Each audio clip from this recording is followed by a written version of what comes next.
ये 1998 की बात है। मिस्र में मशहूर डांसर फीफी अब्दो का तोती बोलता था। हुकूमती ऐवानों से बिजनेस क्लास तक फीफी के ठुमकों की जद में थे। काहिरा के एक 5 स्टार होटल में अपने जलवे दिखाने के बाद फीफी ने शराब पीने के लिए बार का रुख किया। शराब ज़्यादा पीने की वजह से वो अपने होश खो बैठी और बार में हंगामा खड़ा कर दिया। होटल में वीआईपीज़ की सिक्योरिटी पर मामूर पुलिस ऑफिसर फौरी वहां पहुंच गया।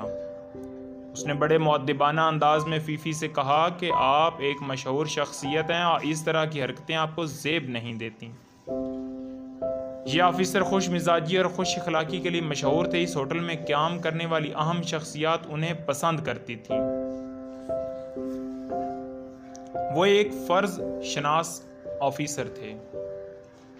फीफी को पुलिस ऑफिसर की मदाखलत पसंद नहीं। उसने नशे की हालत में ही आला ऐवानों का नंबर घुमाया और पुलिस ऑफिसर का कहीं दूर तबादला करवा दिया।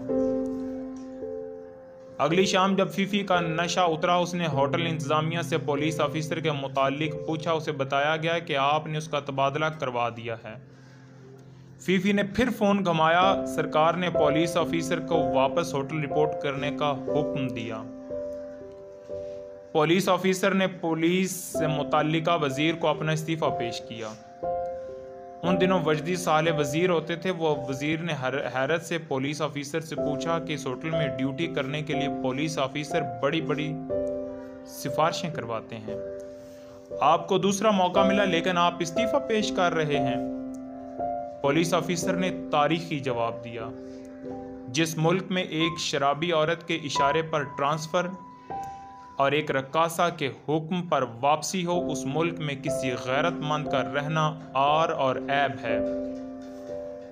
चंद माह बाद उस ऑफिसर ने मिस्र ही छोड़ दिया और आज वो अमेरिका में अपने बुढ़ापे के दिन खुशी से गुजार रहा है। ये सिर्फ एक मिस्र की कहानी नहीं है, ये हमारे हर गरीब देश की कहानी है।